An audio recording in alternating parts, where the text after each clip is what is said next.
Well, as promised, this is one of those slightly soggy Silverline brake pads that you can get from Repco, and I'm sure this represents probably 99% of cheap brake pads fairly well.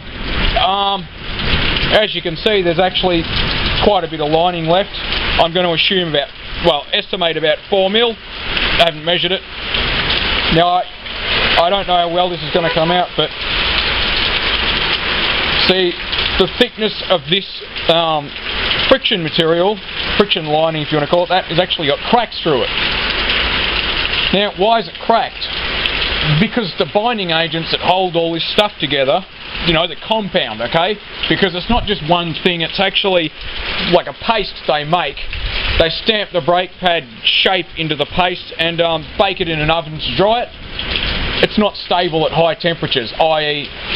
heavy braking at speed. You know, I never ever sit with my foot resting on the brake pedal down a hill. I downshift the auto and engine brake and just tap the brakes every now and again. So, you know, this is a guy that tends to use the engine to decelerate. You know, I don't abuse my brakes. Now look at this pad. Like, got, you know, I don't know, looking at it through the LCD, it's got maybe 7 or 8 cracks. Now this is what happens when you buy cheap products. They're $28 for 4 pads.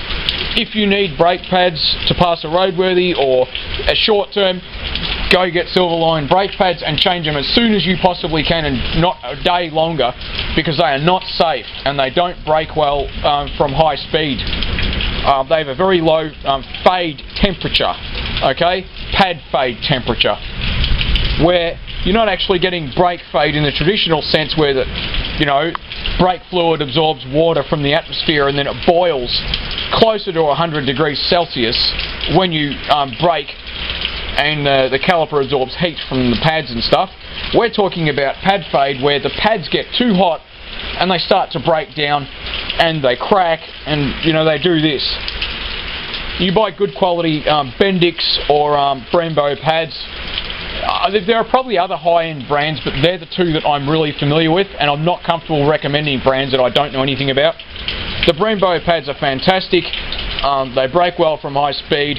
They don't fade. They've got a 650 degree pad fade and temperature point. And that's probably why, you know, Porsches and stuff, and even the HSV Commodores tend to use Brembo pads and stuff, because they're a much better pad than this Silverline pad. I mean, the OEM pad's probably not too bad, but this is not a good product. You should never fit crap products to your car, because when you have to rely on it in a hurry, like I have a few times, this is what happens. They crack and they don't work properly. This pad was all grabby too. It wouldn't do much until, you know, you'd put a fair bit of pressure on it, and it's really quite surprising in a way. Until you look at the pad, it makes sense. So yeah, rant over.